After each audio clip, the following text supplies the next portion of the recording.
Okay, good day everyone. So this is another pre-recorded video on talking about culture. It's if you look at in our modules on module or lesson 5 and 6, and I created this. I want to create a recorded video on this one because I observe in our module uh, it discusses culture, but it's more on a sociological perspective. Okay, on a sociological perspective, it doesn't focus on culture and morality. Okay, culture and morality. So this recorded video will answer that missing gap or missing link, uh, culture and morality. Okay. So what we are going to discuss today, okay, is the theory of ethical relativism. Okay, the theory of ethical relativism. Okay, here we have a comic or let us say caricature.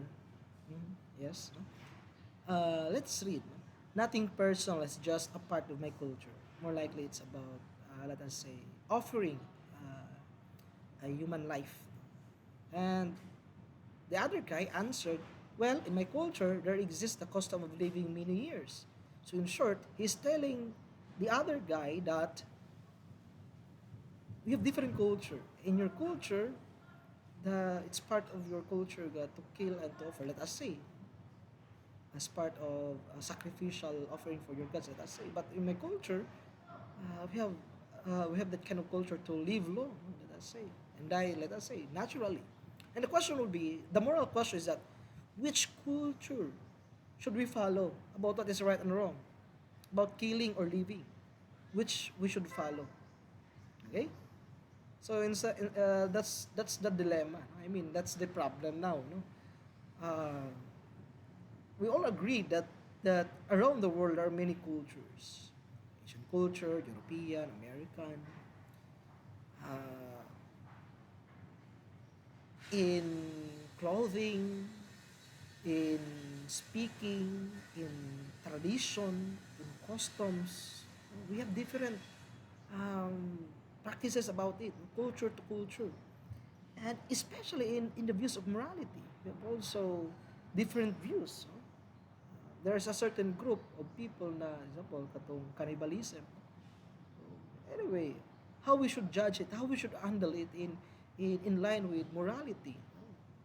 Should we respect their culture or should we correct their culture? Sounds like that. What we should do. Okay. So as I told you, this ethical theories about the ethical relativism and technically speaking about the differences of cultural standards with regards to morality. Okay. Now, what is ethical relativism or the theory of ethical relativism? It refers to a view or doctrine that ethical values and beliefs are relative to time, place, persons, situations, and societies that hold them. Actually, ang kanin siya, it refers to culture. If you want to relate it in our lesson, 5 and 6. Okay? So in short, ang ethical values and beliefs daw, what is right and wrong, depends from culture to culture that holds them as true. Okay? In short, this ethical theory holds or says that there is no universally valid moral principles or moral standard that can be applicable to all. Why? Primarily because we live in different place. We have different culture. We have different practices. We have different belief, for instance. So in short, there is no universal right and universal wrong that is applicable to all. If you watch the video that I sent to you, the video number 3 and number 4, it's about universal values and universal principle, ethical principle, is that it holds the idea that there is a universal moral standard that is applicable to all people, regardless where we are now, regardless of time, regardless of place, regardless of religion, regardless of your nationality, regardless of your culture. Okay? That's the idea of the universal truths and values. No? That's discussed in lesson 7, which is discussed also further in the third and fourth video that I sent to you about the norms of morality. Okay? So in short, this ethical principle of ethical relativism is against to that idea that there is a universal moral standard that is applicable to all. So what is this ethical relativism says that no, there is no universal moral standard, valid moral standards or moral principles. Okay? So in short, morality now, the idea of what is right and wrong or moral actions or bad actions, immoral actions, depends on a specific social or cultural circumstances. So in short, what is right and wrong depends on your culture. Kung ang culture nimo nagdictates or nag-ingon nga mao na ang tama, then that is right. Follow it because that is right. That's how your culture dictates. And if it is wrong, if your culture says it's wrong, then it's wrong. Don't act it. Why? Because that's your standard. That's the standard of your culture. Okay?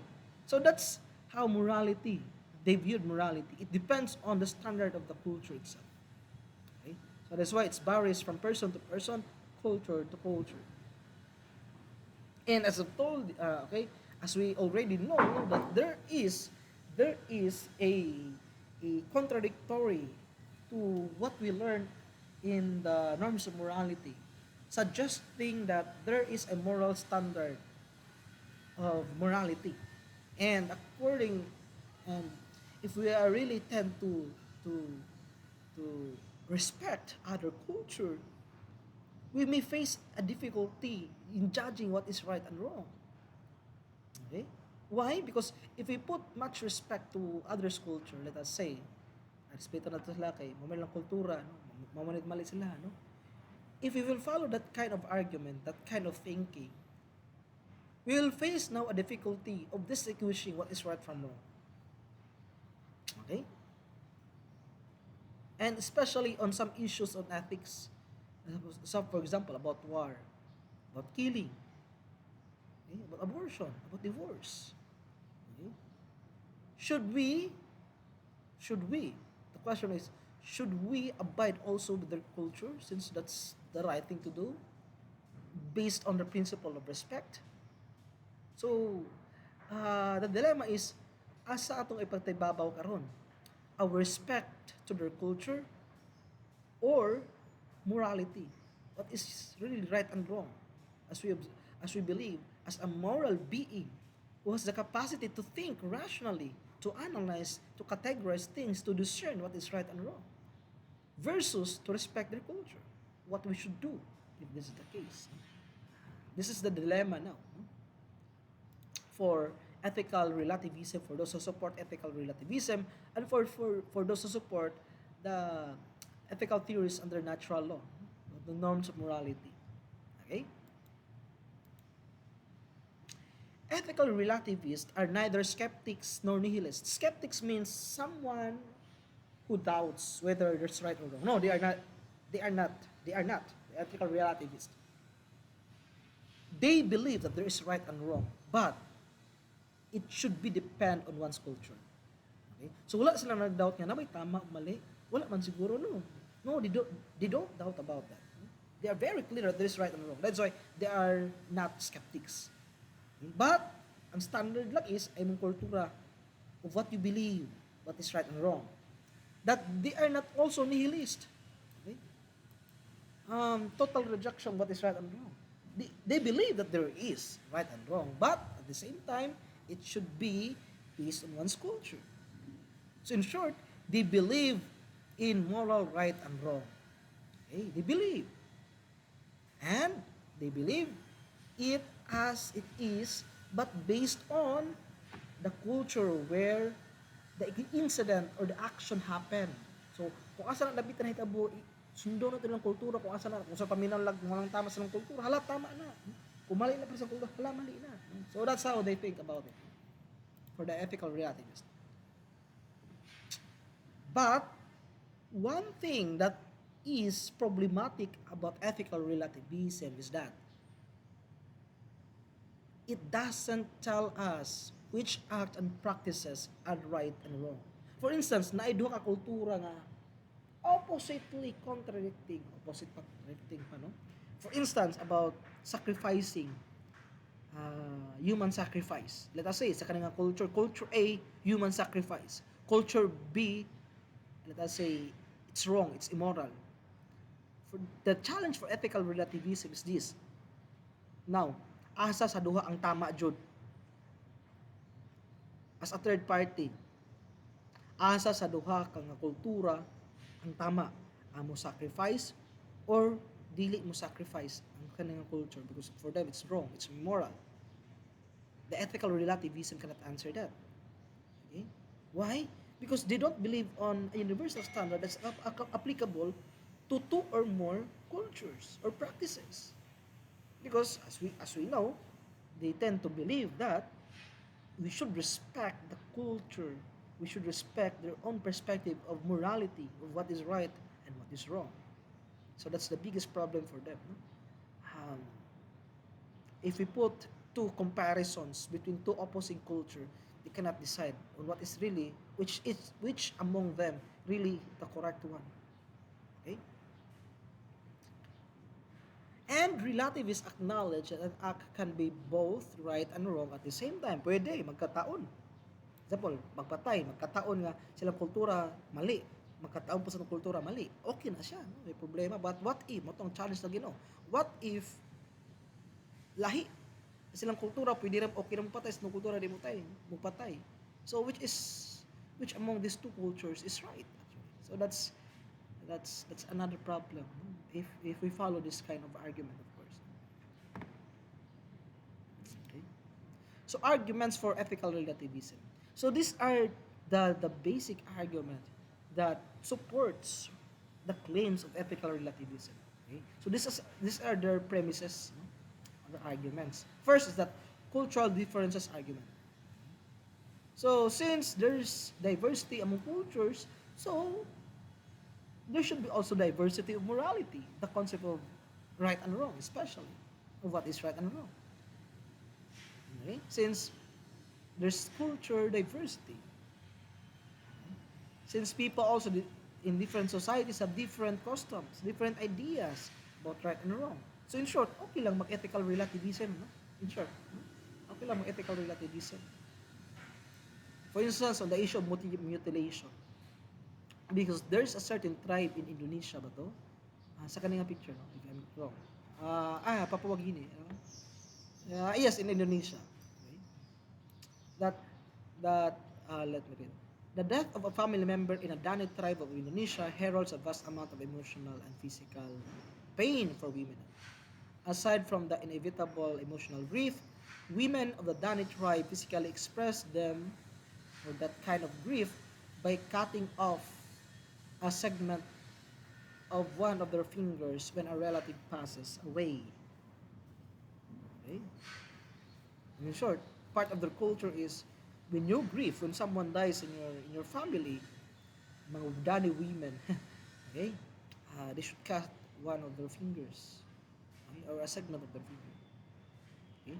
But of course, in the concept of natural law ethics, katong sa akong video 3 and 4, in the context that it's only allowable to cut a portion or a part of our body if it is unhealthy, if it is malignant, if it is affect our health in general, if it will endanger our body, it is morally right to cut it off. But if that is a healthy part of the body, it is morally wrong. Okay? But in ethical relativism, of course, it's according to culture, depending according to culture. Okay, anyway, it's respect. It's culture. That's how they viewed it. But as I told you, if you also look for another theory, especially on the natural law ethics theory, it is wrong. It is wrong. You should only cut part of your body when that is detrimental to your health at large or as a whole. Okay? And because of this, the diversity of culture, the diversity of moral beliefs led us to denying that there's really one correct moral code that applies and binds everyone regardless of the culture. So it leads us to deny na universal moral standards because of the diversity of culture. That's in uh, what Bartolo 1998 said in his book. Thus, we go back to that notion, there's a universal norm or standard of morality. Okay? So that's the first argument, the cultural diversity argument. The second argument that they hold is the argument on respect, or the argument from respect. Is that since we live in different places, since we live in different culture, what we can do is to promote tolerance and respect. Okay? So in short, ang pasabot aning argument is that you should not impose your own belief to the others. You should not impose your own culture to the other culture. You should respect them and you should tolerate them in some sense if you believe that in your culture that's wrong. Okay? So it's a belief that would become more accepting of moralities of others no matter how they may be radically different from their own. So, unsa na ka-difference amo sa inyong culture o sa inyong belief, respect it, tolerate it, accept it. Okay? So this is the second argument that supports ethical relativism, the argument from respect. This is there's one tribe in Africa, yes, in Papua New Guinea rather. Yes, Africa is a continent. Okay, where they make crocodile skin like patterns or back. Okay, so that's your culture. But some other culture, no, it should not be that one. No? I mean, it should not be like that one. That you want to, that you hurt yourself for the sake of, say for the sake of beauty, for instance, for the sake of showing that you are strong, that you are in the adult stage of life, through cutting of, let us say, in some case, cutting of skin. The third argument that supports ethical relativism, okay, is the psychological argument. Okay? According to this argument, that our concept of right and wrong is actually a form of psychological confirmation. Where without, kay bata ka man good ka, gitrain na mo kag nga na go, gitudluan ka, bata pa ka, gamay pa ka, gitrain na ka, gitudluan na ka, usay tama og mali. Ug usay gitudluan lang nga tama, pag dako nimo, mo since mo din ang dani mo, mo na condition. Na condition na ka nga mao nang tama, that's why you believe it's tama. Kung sa puntong mali, na condition ka sa mali, mo na. What if we are being conditioned differently, psychologically speaking?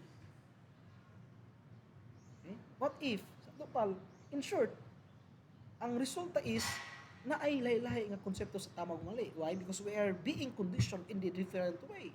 So that is why morality should be also viewed like that. That there is no such thing as universal moral standards since we are only conditioned in different way. Okay? We are only being conditioned. Especially from the very beginning of our life. Okay? So that's on the argument, a psychological argument. Thus, if we have been conditioned differently, we will have different moral values. Ang pasabutan is, katubit ang na-condition mo kag yan, good. What if na-condition kag lahi? Di ba, magdako ka nga mo na ang tama para sa mga. So, there's no such thing as objective truth in ethics, in short. Okay? If we follow this kind of argument. The fourth is the conformity argument. Okay? Kanabit ang, usan naman good, mahal mo yun sa mong kultura. Mi follow lang mi. Okay? We only conform what is being taught to us by our culture. We only follow that. We only conform with that. It's our duty. We are bound by that kind of duty that we should follow our culture. What is wrong for our culture, then it's wrong. Okay? So, ano lang, no? That's it. So, these are some examples of some radical, or let us say, not very radical, but for us or the alien. For instance, if we use our perspective as Filipinos, it's more like alien to us, no? Nga nga mga kwan. It's uncommon. Okay? Somewhere in Africa, same. Because for them, the more rings that you have, it's more beautiful. And another is the Lotus Feet, which is practiced in the early China, in the early period of China, the Chinese community. I don't think so napapani karon, but I don't think so napan. Wala na siya na practice. But there was a time that they practiced this, what they call the Lotus Feet. Okay. Hmm. Okay. The Lotus Feet. So for the sake of beauty, maybe for the sake of showing that you are strong. So these are some of the bizarre practices of culture. Okay? So as a social being by nature, it is but natural for people to easily affiliate and conform to the accepted ethical standards of the particular group where they belong. So mo ang conformity argument. So it's natural. Kung asa ka na belong, mo-follow man jud ka, mo-tuo man jud ka, mo-conform man jud ka. Okay? Why kung dili po ka mo-conform, i-isolate po ka, no? I-disregard po ka sa culture. Mamatay ka, imuha ra diha, no? I mean, ano man, lahi makagpagtuo, no? So, bura kag i-segregate ka sa uban. Bura kag lahi ka namo. So, you appeal sa mo. So, in short, since you are part of the culture, bura po kang pressure nga, o sige mo, since part mo ko ano nga culture, I will follow it. Although I have a different idea. So, nga na daw ang concept gapon sa morality.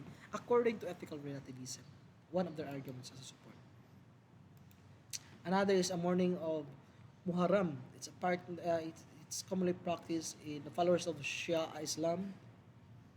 This 10-day period of mourning that marks the anniversary of the battle in which the Prophet Muhammad's grandson, Hassan ibn Ali, was killed, and of course cannibalism.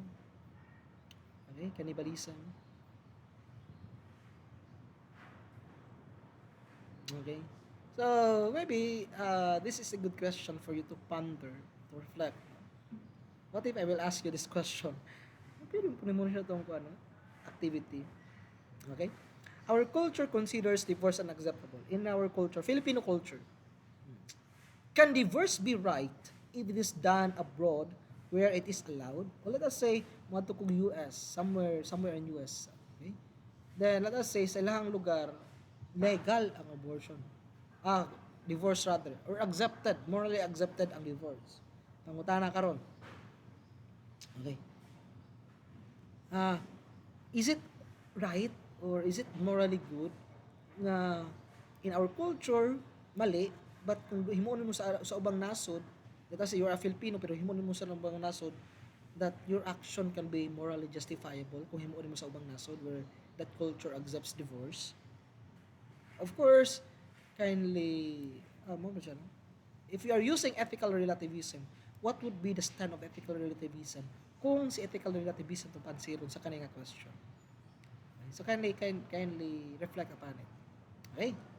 So this is the end of the discussion on ethical relativism, talking about the concept of right and wrong that depends on one place, time, culture, people, societies. God bless you all. Have a nice day, everyone, and keep safe always.